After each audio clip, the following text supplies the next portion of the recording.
Bienvenidos a todos. Son 10 años de que la Universidad Evangélica Boliviana tenía en principio como idea este proyecto de llevar adelante un diplomado de fotografía.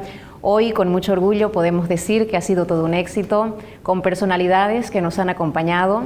Una de ellas, a quien hoy quiero darle la bienvenida, saludarlo de manera muy cordial. Es reconocido no solo en nuestro país, sino también a nivel internacional.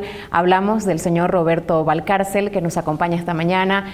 Gracias por los 10 años de habernos acompañado en la Universidad Evangélica Boliviana. Y para iniciar, quiero que la gente conozca una frase suya que habla de la fotografía. Escuchen por favor lo que decía Roberto en una entrevista anterior. La fotografía es mi hija predilecta. Aunque sorprenda a muchos, en lo más profundo de mi ser me considero más fotógrafo que arquitecto o pintor. Cuando muera, quisiera que en mi lápida diga: R. Valcárcel, fotógrafo. La fotografía me da más placer que cualquiera de las otras actividades, artísticas o no. Roberto, qué profundas sus palabras, más fotógrafo que cualquier otra cosa.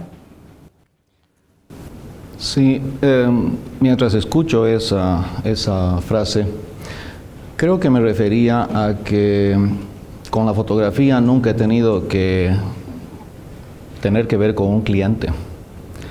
Y por eso me da mucho placer, porque me permite hacer lo que yo quiera, me da la libertad de hacer lo que yo guste, y si alguien posteriormente desea o no aceptar, adquirir, conocer la obra, bienvenidos. Pero en el fondo creo que la parte del placer está relacionada con la libertad de poder hacer lo que uno realmente desea, sin el compromiso de tener que cumplir con otros deseos o voluntades. ¿Por qué en pocas entrevistas se habla de la fotografía de Roberto Valcárcel? Es una interesante pregunta y es un fenómeno muy notorio de los últimos 30 años en el arte, que el arte ha decidido y se ha declarado totalmente indiferente a la técnica.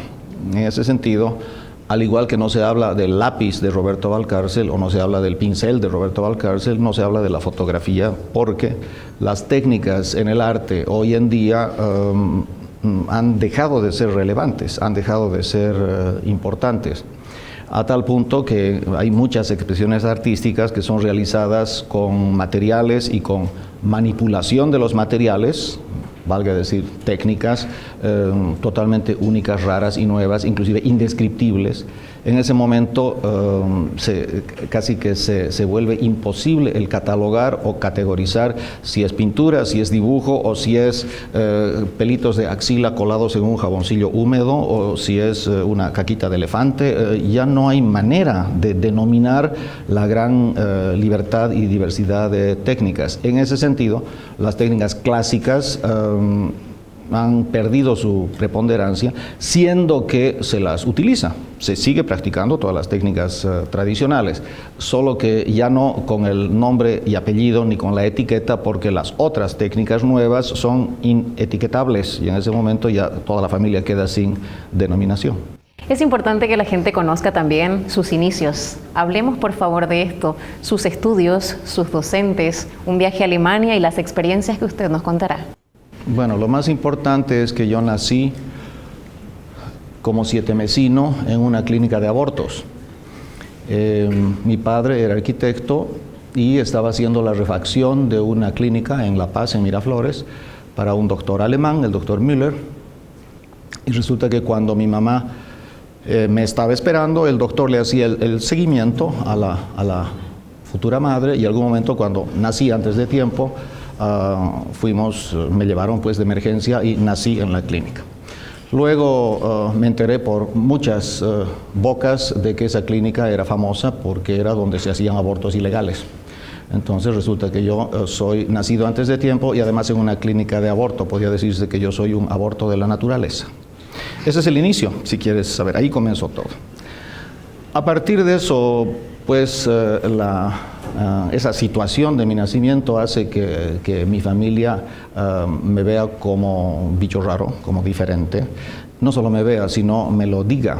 Yo creo que es muy, muy importante, porque si a un niño se le dice, tú eres normal, eres normal, eres normal, debes ser normal, hay que ser normal, entonces acaba siendo normal hasta matarnos de aburrimiento y hasta ser un mediocre como los millones de ciudadanos. Mientras que en el momento en que te dicen, eres diferente, eres raro, eres único, eres distinto, te conviertes en una persona rara, única y distinta. Entonces uno piensa que hay un genio que nació, no es el genio que nació, simplemente es un entorno familiar que ha dado, por la circunstancia previamente mencionada, ha dado al hijo una importancia y una libertad que le ha hecho poder posteriormente destacar en varios campos, porque creo que el principal impedimento para lograr cosas es el pensar que no las logras, ¿no? Y que no eres capaz. ¿Por qué no eres capaz? Porque eres normal. Yo tengo una guerra frontal contra la normalidad, porque la normalidad implica una sociedad, una masa completamente uniformada, completamente dócil, completamente sometida, completamente pasiva, con la cual las instancias de poder y autoridad pueden hacer lo que buenamente quieran o puedan.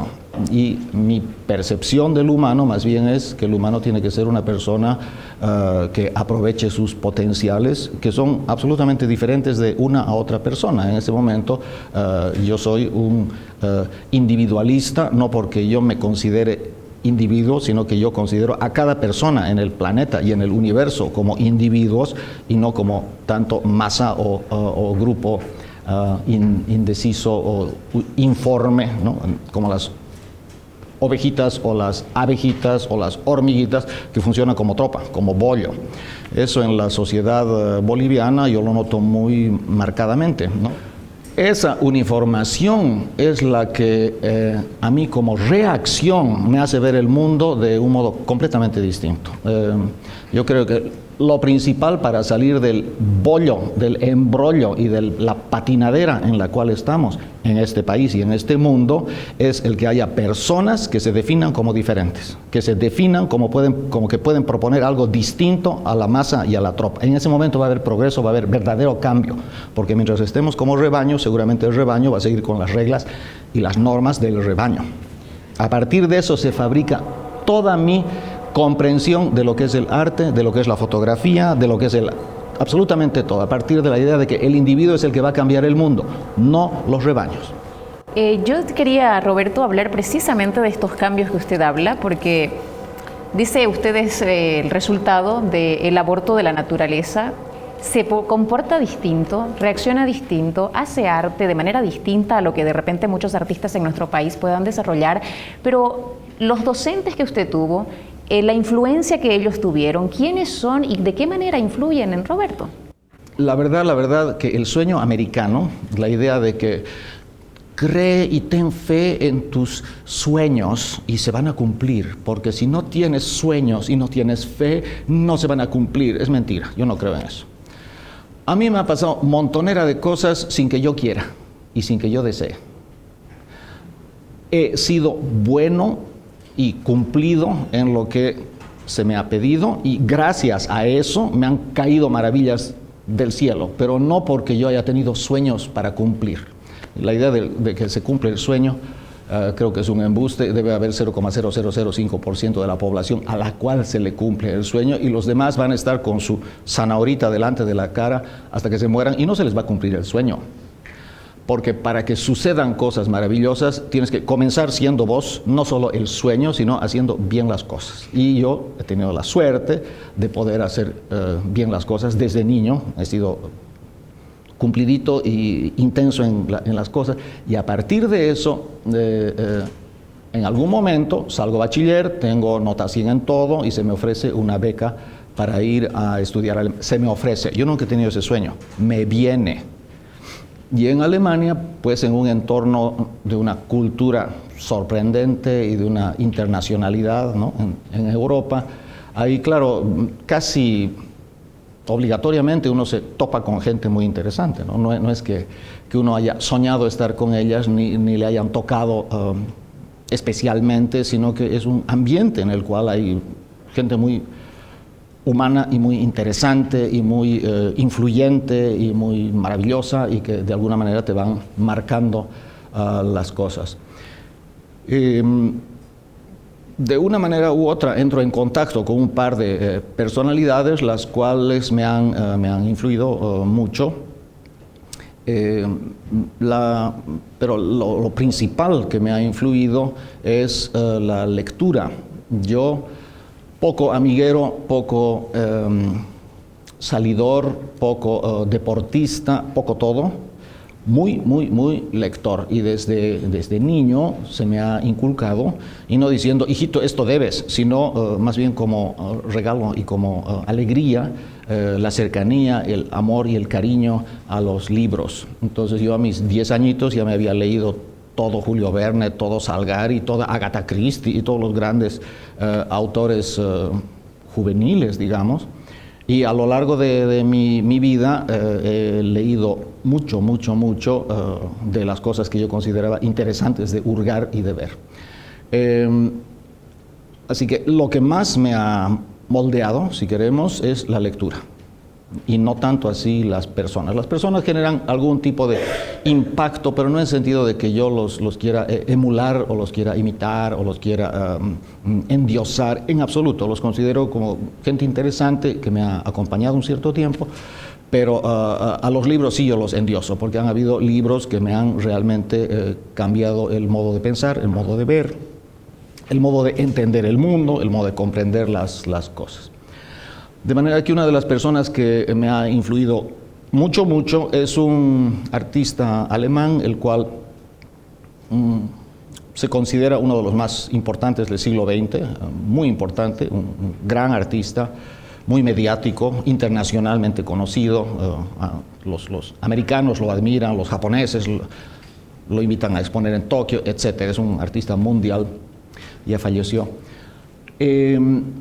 A este tipo yo lo he visto una vez en una cosa como esta, más o menos, donde él estaba hablando y discutiendo y yo estaba ahí entre el bollo de gente, y luego he comenzado a leer acerca de él. Casualmente en la ciudad donde yo estudié había un museo que tenía mucha obra de él, y yo los domingos, porque no tenía a nadie en la vida ni en el mundo, estaba solito en un país desconocido, me iba a desayunar en la cafetería del museo y luego pasaba y comenzaba a ver sus obras, que eran sumamente raras, sumamente extrañas. Para un boli que va y ve esas cosas, uno decía, pero qué sorprendente que el arte pueda hacer esto, siendo que yo pensaba que el arte era hacer cuadritos y hacer dibujitos, y de pronto veo este mundo tan extraño que es arte efectivamente consolidado y validado por las instituciones como ser un museo.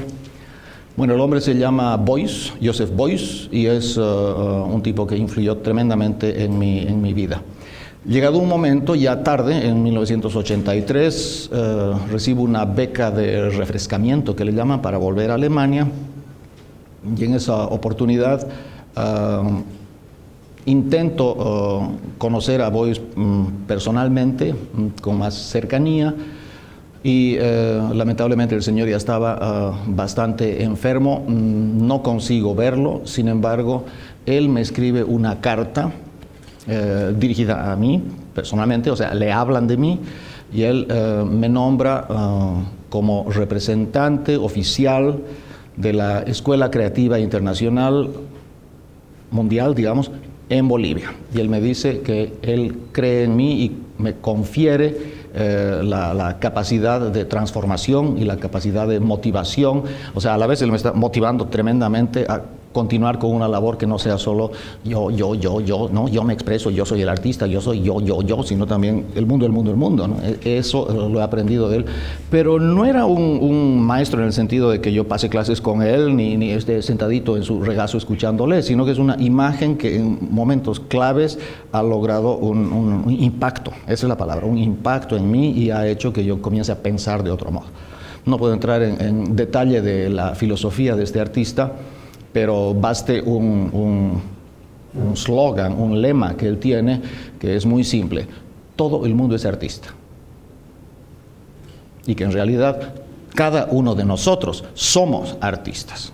Solo que la sociedad desde que nacemos nos impide, nos bloquea, nos mata, nos elimina la capacidad de ser artistas que tenemos. Entonces, en realidad, el decidirse ser artista es romper con esa destrucción que ha generado la sociedad con nosotros y que nos impide ser creativos y proponer algo nuevo y diferente. Es un pensamiento absolutamente nuevo y extraño, y a mí me ha convencido y me ha fascinado. Yo pienso efectivamente que el artista no es un ser especial, el artista es un ser normal en el cual la represión de la sociedad ha fracasado. Por lo tanto, él ha seguido su desarrollo normal. Y en la mayoría de las otras personas, la sociedad logra acondicionarte y moderarte de manera que no puedes ser artista porque la sociedad te lo impide. Es una visión totalmente inversa y maravillosa para comprender muchos fenómenos, inclusive sociales. Y para entender un poco más esto, cuando usted dice todos somos artistas, ¿cuál es la concepción que tiene usted del arte? Bueno, acerca de esto podríamos charlar todo un semestre. Es un tema muy fascinante, pero fundamentalmente tendríamos que decir que el arte es como todo en el mundo cambia. No hay esencias permanentes, no hay cosas fijas. El mundo cambia permanentemente. Las personas cambian, la materia cambia, te crecen las uñas, te crecen los pelos, los países cambian, todo cambia permanentemente. El arte, como parte del mundo, por supuesto que cambia permanentemente. Entonces la pregunta es, ¿cómo definir algo que está en cambio? ¿Cómo definir algo que está en movimiento, que está en proceso? Lo único que te queda definir es el proceso como tal, digamos, ¿no? Entonces podemos decir, el arte es un proceso de cambio, ¿no? Pero no queda otra, porque lo que define lo que es el arte no es lo que diga el teórico o lo que diga el libro mágico o lo que diga la enciclopedia. Lo que define lo que es el arte es la obra que hacen los artistas, y los artistas, como son creativos, van cambiando permanentemente la cosa, porque al proponer nuevas cosas cambian la definición del arte. Así que podemos decir, el arte es la cosa más cambiable y transformable que hay, porque está siendo permanentemente dinamizada por las propuestas creativas que hacen los artistas. Bueno, después de haber escuchado a Roberto, ¿ustedes se imaginan cómo es su taller? ¿Cómo es el lugar donde él vive? Queremos nosotros invitarlo porque tenemos este material para compartir, el taller de Roberto Valcárcel.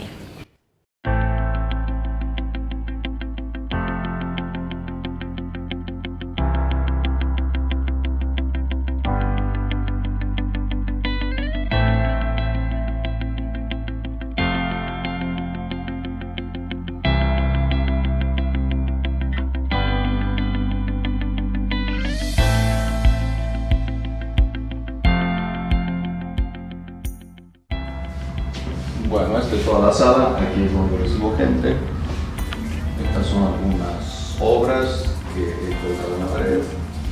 Y aquí está un diseño mío, uno de los pocos diseños industriales que hice, que es el estante chueco. De estos hay 4 ejemplares en todo el mundo.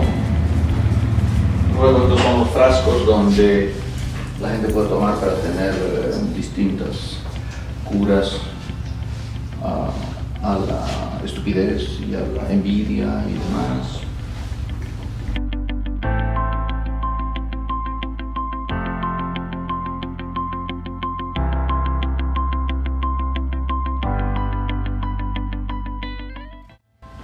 De estos trabajos he hecho varios, lamentablemente me queda solo este que me he quedado porque creo que es el más importante. Y de este ratoncito vamos a ver la versión gigante en la próxima sala. Esto de aquí lo encontré en el cuarto anillo tirado en media calle, me lo traje y quedó muy bien en la pared.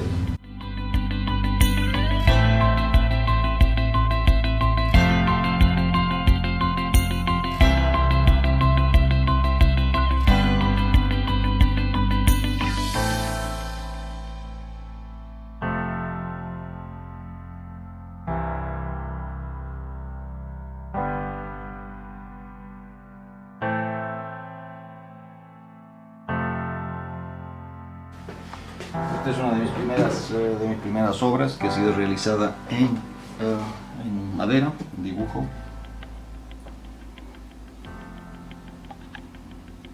Con referencia fotográfica.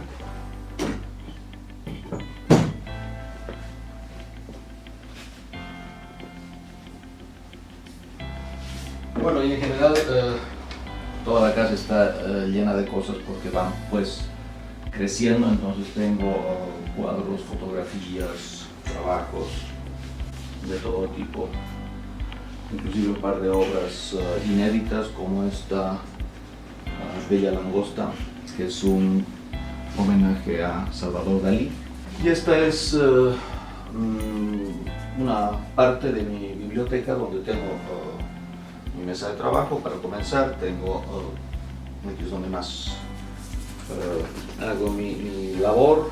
Aquí, por ejemplo, les muestro una serie de obras que están por hacerse, están listas para ser realizadas. Y también, pues aquí es de donde saco yo la mayoría de aspectos teóricos y aspectos intelectuales de la pintura. Por ejemplo, ¿no? El libro de Art Now, de los famosos libros Taschen. Este ropero en particular es importante porque aquí está básicamente toda mi historia. Están todos los catálogos, todos los recortes de prensa, casi la documentación histórica de mi trabajo está aquí archivada. Y cuando uno husmea, encuentra pues los catálogos y todas las cosas de mi producción artística. Todos están ahí guardados en este marco.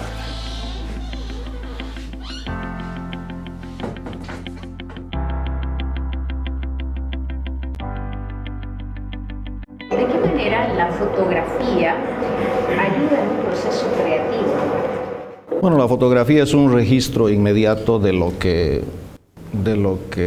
está frente a tus ojos. Entonces, podríamos preguntarnos, ¿cómo te ayuda el registrar inmediatamente la realidad mediante un aparato a tu creación?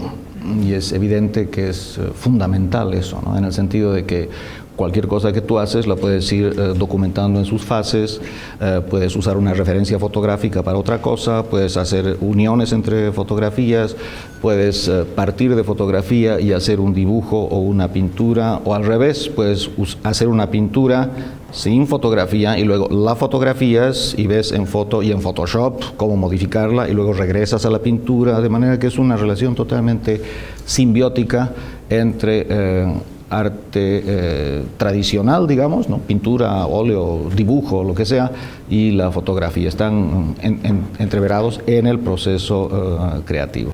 ¿Es importante la fotografía entonces para quienes quieren definir, entender un poco el arte o quieren dedicarse a este rubro de la vida? Sí y no, porque el arte tampoco tiene una definición única y sólida. El arte tiene distintas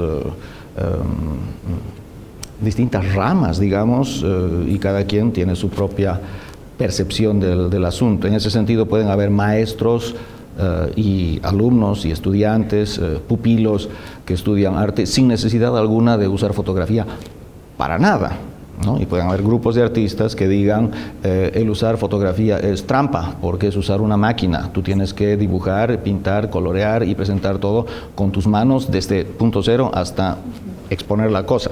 Mientras que hay otra opinión que dice no se trata de ser fiel a una técnica, de lo que se trata es de producir un objeto comunicacional en un sentido poético, metafórico. Y en ese momento, si para eso te sirve el ketchup o te sirve el arroz o te sirve la fotografía, todo bienvenido, por supuesto. Bueno, las herramientas que utiliza son muchas, Roberto, pero una de ellas es la fotografía. Tengo para compartir también con la gente otro video, sí, que tiene que ver con las herramientas de la fotografía, que es la fotografía, aparte de las herramientas más bien que utiliza Roberto Valcárcel. Vamos a mostrarle a la gente y ahora comentamos un poquito más acerca de cómo funciona la foto en su vida. ¿Vemos?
Tantos trabajos, Roberto.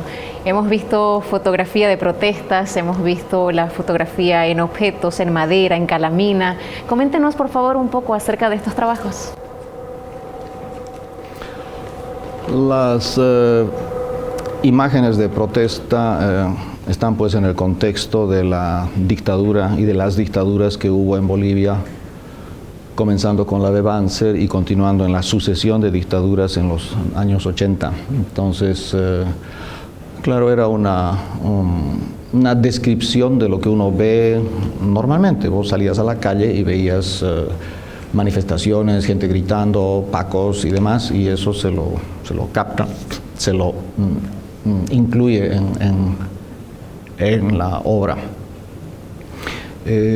Una vez en una exposición internacional de arte en el Brasil, tuve la suerte de encontrarme con un gran artista alemán, un ancianito ya, y como yo hablaba alemán, lo invité a que vea mi stand, a que vea mi obra, donde estaban los gritones y los sufridos y los amarrados, torturados y demás. Y le pregunté, queriendo pues que me acaricie el ego y que me sobe la espalda, le pregunté por su opinión. Y él me dijo: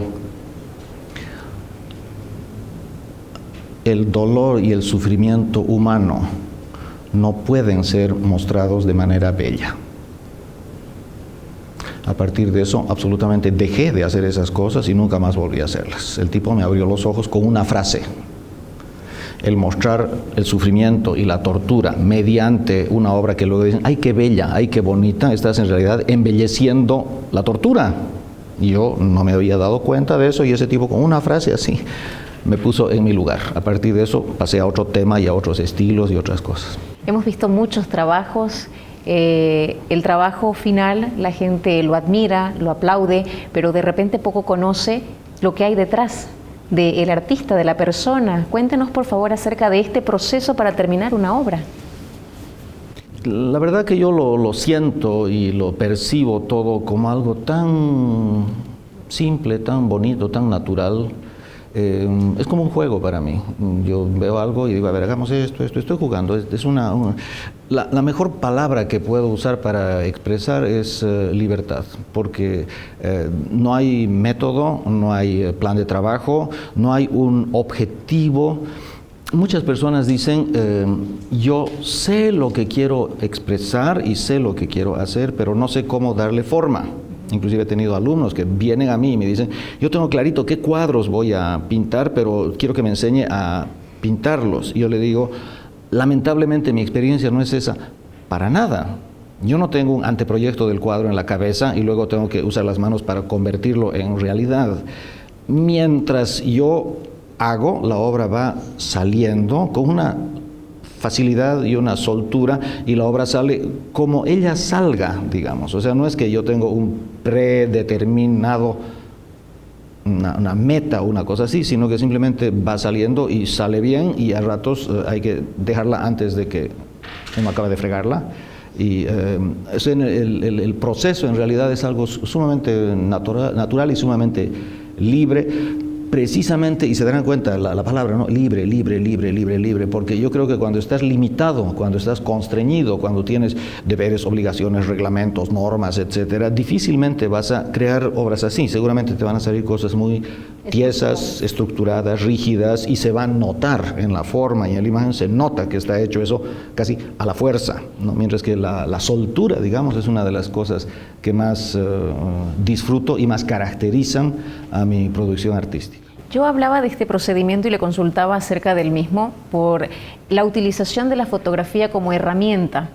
Interviene mucho la fotografía, según lo que usted decía en un inicio de este diálogo, entendiendo que hay una intervención en la fotografía. ¿Qué es la foto, si se puede llamar entonces de esta manera, para Roberto Valcárcel?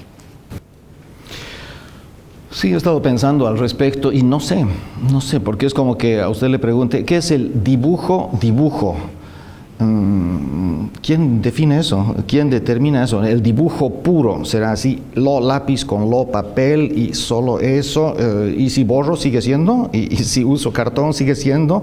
Entonces como que esa determinación absoluta de la cosa creo que se presta mucho para otros tipos de fotografía. Yo supongo que la fotografía publicitaria necesitas una foto publicitaria, porque si no, no vende.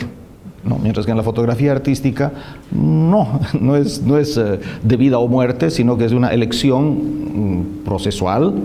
Y en algún momento tú dices, ya, hoy no tengo ganas de pintar, hoy saco mi cámara y hace clic, clic, clic y sacas las fotos y salen bien y estamos felices y no hay ningún problema. Pero no es con esa conciencia, ¿no? Que ahora foto, ahora bailo, ahora lo otro, sino que sale con una espontaneidad, naturalidad, y es difícil luego responder a preguntas donde se exigen algún tipo de racionalidad que explique el asunto. No hay explicación, la cosa es que se da a menudo. Mis alumnos, yo doy clases de apoyo a diseñadores gráficos industriales, diseñadores de moda, arquitectos.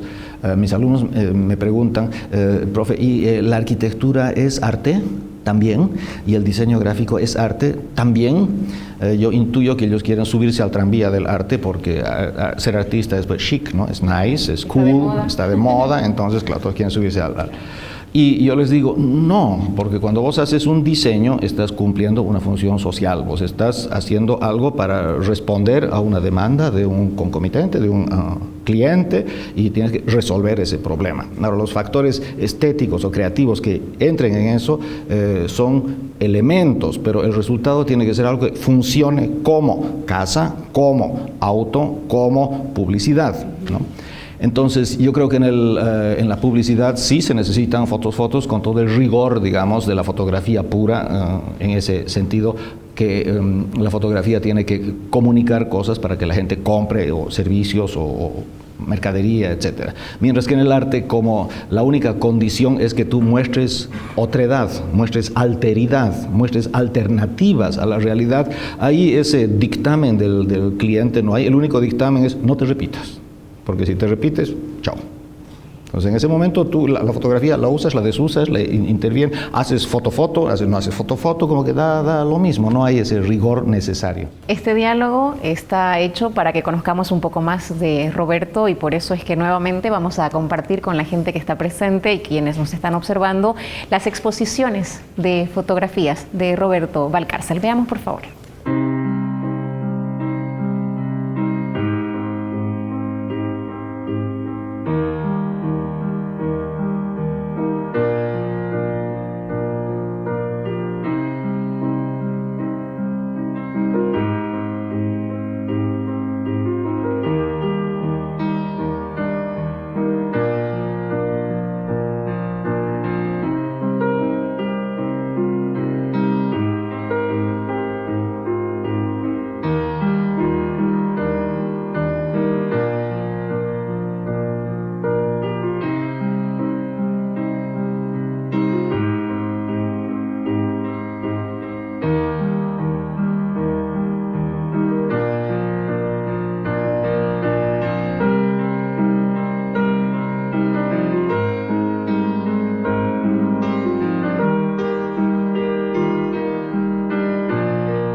observamos alguna de las exposiciones de fotografía.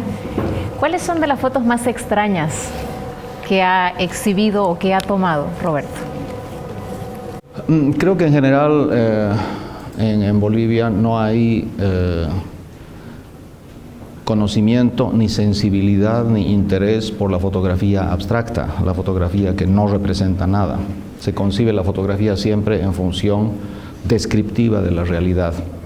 Entonces, seguramente las cosas más raras que he hecho son fotografías donde son manchas, formas, colores, como si fuera yo un pintor abstracto, solo que fotografío, ¿no? Entonces, eso en el entorno de nuestro país puede ser bastante extraño.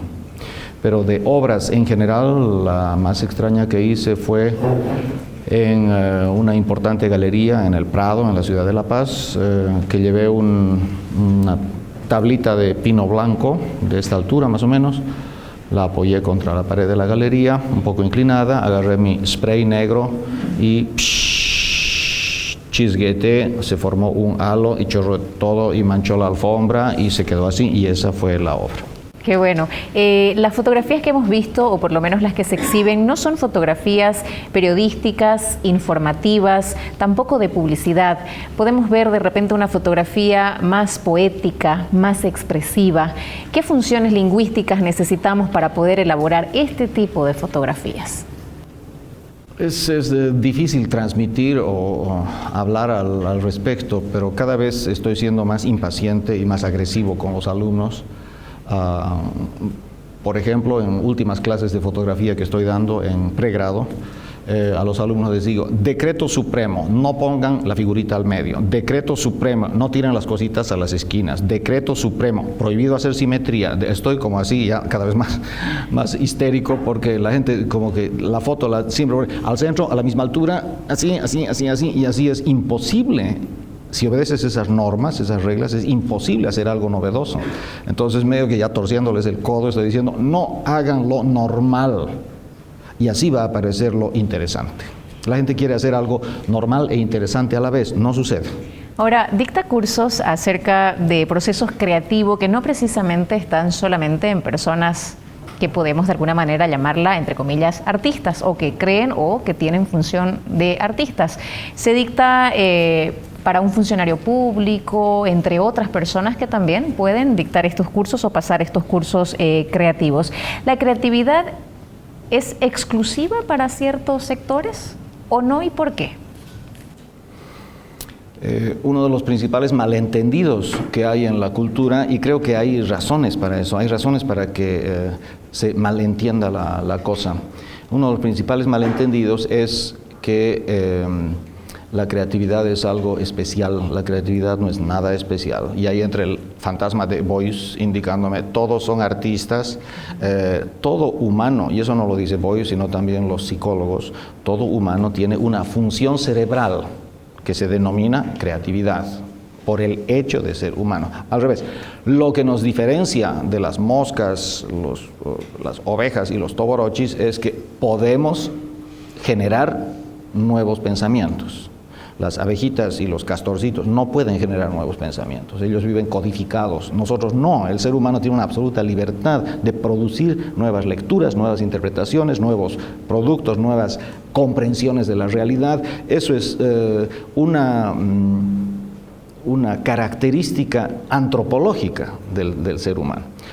Igual que con el arte, lo único que cabe decir es esa característica fundamental, sustancial de ser creativo, es bloqueada constantemente por la cultura, por la maestra de kindergarten, por el sistema educativo, por la sociedad, por los vecinos, por la comparsa, por todo el conjunto, que apenas vos te sales un poco, te dicen: no, se te rían, se te burlan, te llaman. Entonces, en realidad podemos decir, todo ser humano, por el hecho de ser humano, nace con una capacidad mental de ser creativo, y eso es sistemáticamente destruido por la sociedad. ¿Qué se puede venir en cuanto a su carrera profesional? Es decir, ¿qué podría fotografiar de aquí en adelante? ¿Tiene de repente algunos proyectos, pensado algo, o deja que fluya según el tiempo? Yo tengo unos cuadernitos en blanco donde voy anotando todo lo que se me ocurre y voy anotando todos mis proyectos, planes, sueños, ocurrencias, ideas. Y esos están ahí como documentación y reserva, digamos. De eso tengo así un bollo de ideas, ¿no? Entonces hay las dos posibilidades. La una es que debido a cierta demanda exterior, por ejemplo, me dicen, tienes fecha para exponer en Manzana 1 para tal fecha. Entonces, a partir de eso, yo voy pensando qué cosas me interesa proponer, de nuevas, de interesantes, y mientras voy pensando eso, tal vez diga, a ver, yo tenía un boceto, o tenía una idea, o tenía una cosa, un dibujito, y retomo mis ideas originales. Entonces se trabaja tanto regresando a las ideas que vas recopilando con el tiempo y al mismo tiempo produciendo nuevas ideas. Entonces, concretamente, ¿qué planes tengo a futuro? A ver. No sé, tengo varias cosas que me interesan mucho, pero todavía están en veremos. Una que me interesa mucho es recopilar la mayor cantidad posible de selfies del Face, bajarlos del Face y eliminar a la persona del selfie y mostrar lo que no es persona. Entonces de pronto está la nenita así súper sexy con su piquito y todo y atrás ves una pared agrietada, ¿no? Y unas cosas despintadas, húmedas, y unos peluches horrorosos, y una cocina sucia. Entonces, cómo la gente trata de ser sexy y de ser amada y querida, con todo el derecho que tiene, pero se olvida de que la fotografía te muestra todo. Y aunque sea una esquinita, pero vos ves ahí el pie de la hermana, ves cosas muy raras. Entonces, tengo en mente hacer una exposición donde se muestre los entornos en los cuales se hace el selfie y sin querer esos entornos te denuncian la falsedad del selfie, porque para el selfie te pones bonito, estiras, metes la barriga, haces todas las cosas para salir sexy, pero tu entorno te está delatando que no es tan así, digamos, ¿no? No en sentido de criticar, más bien en sentido de ver qué bonito y qué humano es el humano, ¿no? que trata de remozarse por X motivos, cuando en realidad su realidad es pues otra, ¿no? Tengo otro proyecto también relacionado con el Internet, que es, eso lo obtuve de una manera muy casual. Quería averiguar comida de la India. Entonces busco en Internet, en Google, pongo indio. Y a partir de la palabra indio me han salido como 3.500 imágenes fotográficas y dibujos absolutamente disparados y rayados, porque hay unos apaches, hay unos curry, ¿no? El condimento de la India, hay Guzmán de Rojas, el pintor boliviano, hay una concepción tan diversa y tan rica que en realidad, si me preguntasen qué significa la palabra indio, yo diría cualquier cosa, porque te sale una cantidad enorme de imágenes. Y lo interesante es que todas esas imágenes han sido elegidas por un robot. No hay una persona que cuando vos pones indio, la persona piensa, sino que el robot, a partir de instrucciones predeterminadas, es una máquina la que está generando las acepciones y comprensiones de la realidad del indio, digamos, en última instancia, ¿no? Entonces, eso he comenzado a fotografiar.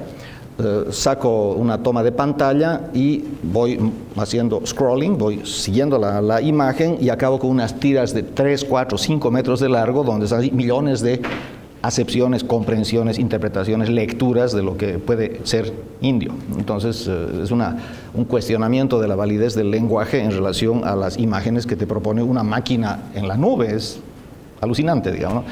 Como ves, esos aspectos ya no son tan manuales, no son tan artistudos, pero son comunicacionales, por una parte, investigativos, y no son utilitarios, de manera que todavía se los puede llamar arte, ¿no? Porque no sirven para nada, sirven simplemente para darnos cuenta de cosas. Hay mucha gente que ha reconocido su trabajo durante todo este tiempo, y hay otros que han hecho críticas. Hay quienes lo tildan, por ejemplo, de nikonista, de kodakista. ¿Qué quiere decir al respecto? Creo que cuando era mucho más joven me dolía, ¿no? Me llegaba al alma, me sentía triste, ofendido, incomprendido. Nikonista quiere decir que no sé dibujar y no sé pintar y no sé pensar, que solo mi obra se debe a que uso Nikon, lo cual era mentira, yo uso Canon, pero igual. O kodakista igual, ¿no? Que es un tipo que no hace arte, sino que hace fotos. Ahí hay una discriminación tremenda, ¿no? O sea, no es arte lo que haces, vos haces fotos, como que para hacer arte tienes que hacer óleo renacentista. Entonces, en ese sentido, yo me sentía medio incomprendido.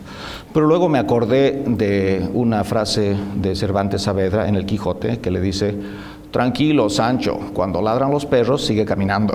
Entonces, a partir de eso, yo dije, ¿qué me importa? Yo sigo con mi vida.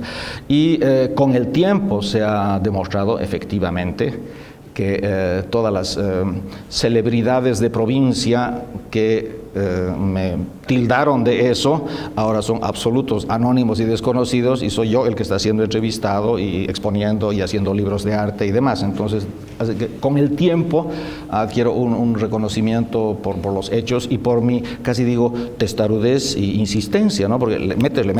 Estoy 40 años en este boliche, entonces en 40 años se forma un cuerpo sólido de producción que ya no es ni kodakista ni pilista, es un legado cultural. Entonces, eso ya es innegable, ya se quedan callados todos. ¿Por qué hace fotografía, Roberto?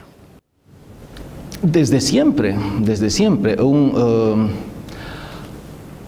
Un hermano de mi madre se llamaba Gustavo y era fotógrafo, aficionado, pero aficionado obsesivo. Y el tío Gustavo era también alpinista, andinista, digamos. Y se subió al cerro Aconcagua con una expedición y se desbarrancó y se murió. 3 semanas antes de que yo nazca. Entonces, cuando yo nací, me llamaron Roberto Martín Gustavo por el tío que había muerto. Y yo heredé todos los negativos y todas las cámaras y toda la colección del famoso tío. Así que desde niño yo veía ahí unas cosas raras que era del tío Gustavo para Gustavito, digamos, ¿no? Entonces, en ese sentido, casi de herencia y de familia, adquirí esa cercanía, esa confianza, esa naturalidad con la cámara. Roberto, hemos nosotros querido conversar un poco, pero la gente también tiene inquietud. Vamos a proceder con las consultas que tiene el público que se ha hecho presente para conocer un poco más de Roberto Valcárcel. Vamos con la primera consulta. Bueno, nosotros hemos visto, ¿no?, fotógrafos y conocemos fotógrafos que son más que todo de Europa, de Estados Unidos y de cuestiones, digamos, fuera de nuestro entorno geográfico acá de Bolivia, ¿no? Pero acá se conocen escasos fotógrafos, tanto en Bolivia como en Santa Cruz. Y mi pregunta es, ¿pero de qué hay, no? Entonces mi pregunta es, ¿cómo califica el arte fotográfico cruceño acá en la actualidad? Si me permite, vamos a repetirle la consulta. ¿Cómo califica el arte fotográfico en Santa Cruz? Creo que la gran zancadilla que me pones es decir, el arte fotográfico. Entonces yo tendría que comenzar a preguntarme cómo se califican las fotografías que son expuestas en galerías de arte y en museos. Nada más. No las fotografías que se publican ecológicamente o se publican publicitariamente. O sea, ya me estás limitando a una función poética. ¿Y eso cómo se califica? Yo diría, últimamente los jóvenes están manejando la fotografía de una manera sumamente libre, muy libre y muy positiva, y eso se ve en las galerías de arte, y eso es notable. Entonces, en resumen, yo diría, la fotografía artística o el arte fotográfico está muy bien y con nuevas generaciones y nuevos artistas muy interesantes, pero está relativamente oculta a una divulgación popular, está oculta a las masas, ¿no? Y ese es un problema que ya no tiene que ver ni con la fotografía, sino que tiene que ver cómo difundir cultura y cómo hacer que la cultura que está haciendo gente joven llegue a las masas. ¿Otra consulta? ¿Cuál fue el mayor reto u dificultad a lo largo de su carrera artística? El reto es una cosa y dificultad es otra. Yo creo que el primer reto y el más importante, por ser el primero, ha sido la primera vez que se me nombró representante de Bolivia en la Olimpiada Mundial del Arte, que es la Bienal de Sao Paulo, donde yo llevaba la carga de representar a todo un país y de representarlo dignamente. Entonces fue un gran reto porque ya no era Roberto, sino que era Bolivia la que estaba yendo a ese evento. Me fue muy bien, a tal punto que me volvieron a invitar 3 veces más y fui invitado a la Bienal de Lima, a la Bienal de Cuenca, a la Bienal de La Habana, y comenzó así como reguero de pólvora las invitaciones a partir de esa primera invitación. O sea que el reto parece que lo pude superar elegantemente. Es un reto porque estás representando a todo un país. No puedes ir con acuarelitas, ni con cholitas, ni con toborochis, ni con peladas con tutuma, ni con costumbrismos, ni con nada, porque a nivel internacional eso les da pena. Dicen, estos bolis, los últimos 50 años hacen lo mismo y más de lo mismo. Entonces yo no quería volver a pasar por ese bochorno, por esa vergüenza. Pero por otra parte tampoco quería hacer un arte europeo, digamos, que no tiene nada que ver con Bolivia. Entonces era un gran reto, era un gran desafío. Esa primera vez participé conjuntamente con un querido colega que ahora está en Londres, Gastón Ugalde, y hemos presentado 24 imágenes de 2 por 5 metros, porque no es cuestión de llevar tu cosita, es una olimpiada mundial, entonces 24 paneles gigantescos de ambas caras, así que son 48 imágenes, así hay que pensar a lo grande, ¿no? Y todos representaban en parte los gritones y los llorones y los torturados y todo que hemos visto sobre madera, pero esa vez estaban pintados directamente sobre cuerina, porque la cuerina es el material más fácil y barato para pintar y poderlo enrollar y mandar, porque si haces 20 y tantos cuadros de ese tamaño, ¿quién los va a llevar? No hay transporte. Entonces el reto era cómo hacer una obra magnífica que sea envolvible y llevable y traíble, y funcionó perfectamente. Hemos aparecido en la primera página de La Folla de Sao Paulo, hemos tenido una magnífica crítica, todo muy bien. Ese es un reto. Dificultad no, pero era así como un desafío. La primera vez que un boli se atreve a hacer algo que no es la tradición, que rompe con la tradición, y a nivel internacional se le reconoce y se lo aplaude y se dice, este es boli sin lugar a duda, porque está mostrando una temática de la dictadura y de la represión y de la opresión, pero al mismo tiempo está proponiendo cosas espectacularmente impactantes, grandes, otra técnica basada en fotografía, otra onda, otra concepción del arte, y sí se logró. Ahora, dificultad, yo creo que es comprarme un auto. Sí, o sea, me he comprado un auto hace 15 años y ahora ya está mal y no hay como para comprar otro. Entonces, esa es la dificultad. Gracias a la gente que se dio cita, gracias a Roberto Valcárcel por acompañarnos en este diálogo. Es un pequeño homenaje que recién comienza por los 10 años del Diplomado de Fotografía de la Universidad Evangélica Boliviana. ¿Algún mensaje de cierre para los estudiantes y quienes están pensando en tomar este curso?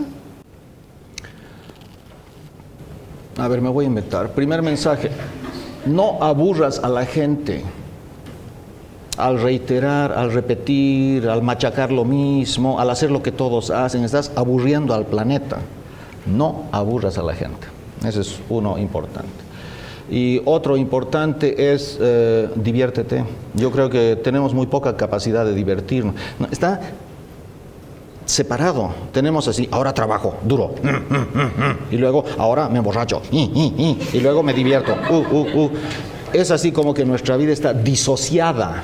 Yo diría, hay que divertirse en el trabajo, hay que divertirse con el trabajo. Disfruta de la vida, y no yendo a Miami, sino disfrutando tu trabajo que vos amas y tú quieres, y haz la cosa disfrutándola. El trabajo automáticamente sale bello y tu vida va a ser mucho más feliz. La tercera ya no puedo, ya no me da más, el cuero. Le damos un fuerte aplauso, por favor, Roberto Valcárcel.